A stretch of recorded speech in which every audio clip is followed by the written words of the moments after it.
আজকে টমেটো আর বেগুন দিয়ে একটি ভিন্ন স্বাদের ভর্তা বানাবো।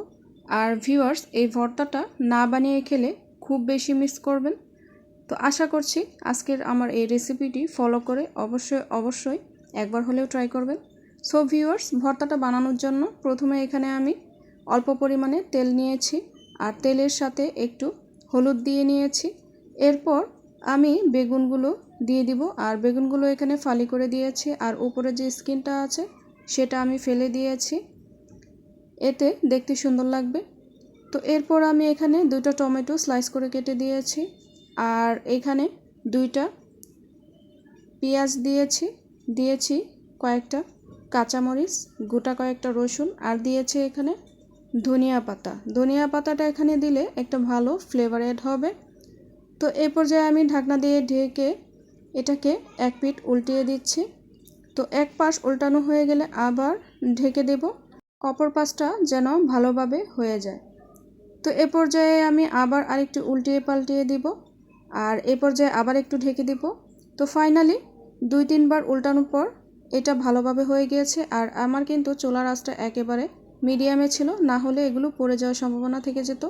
তো এ পর্যায়ে আমি একটা বড় বলে একে একে সবগুলো নামিয়ে নিয়েছি। এখানে আমি 3টা শুকনো মরিচ অ্যাড করে দিয়েছি আর আগে এর উপরে লবণ দিয়েছি, এই কারণে আমি অল্প পরিমাণে লবণ দিয়ে মরিচ, পেঁয়াজ, রসুনগুলো ভালো করে থেতো করে নিয়েছি। এ পর্যায়ে টমেটোর যে স্কিনটা ছিল সেটা ফেলে দিয়েছি আর একে একে সবগুলো আমি হাতের সাহায্যে ম্যাশ করে নিব। আর ভর্তাটা ভালোভাবে ম্যাশ হয়ে গেলে এখানে আমি কিছুটা কাঁচা পেঁয়াজ দিয়ে দিব। আর ভর্তায় কাঁচা পেঁয়াজ দিলে ভর্তার স্বাদটা কিন্তু দ্বিগুণ বেড়ে যায়। তো এ পর্যায়ে হাতের সাহায্যে ভালো করে কচলিয়ে দিতে হবে যেন পেঁয়াজটা দানা দানা না থাকে। তো এখানে আমি কিছুটা সরিষার তেল দিয়ে দিয়েছি, ভর্তায় সরিষার তেল না হলেই নয়। তারপর এটা ভালো করে ম্যাশ করে নিতে হবে। এ পর্যায়ে আমি দিয়ে দিব ধনিয়া পাতা। তো আবারও সবগুলো উপকরণ আমি ভালো করে ম্যাশ করে নিব যেন ভর্তাটা ভালোভাবে ম্যাশ হয়ে যায়। তো এ পর্যায়ে আমি এক টুকরো লেবুর রস দিয়ে দিব, এতে করে ঝালটা কিন্তু একটা ব্যালেন্সে চলে আসবে। আর এই ভর্তাটা কিন্তু গরম ভাতের সাথে খেতে অসাধারণ লাগে। ভিউয়ার্স, আপনারা যদি না বানিয়ে খান তাহলে কিন্তু কখনো এর স্বাদটা বুঝবেন না।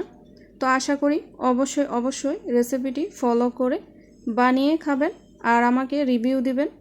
তো ভিউয়ার্স, এরকম নিত্য নতুন রেসিপি পেতে আমার সাথেই থাকুন আর ভিডিওটি ভালো লাগলে শেয়ার করে টাইমলাইনে রেখে দিতে পারেন, এতে করে ভিডিওটি হারিয়ে যাবে না। And thank you for my watching video.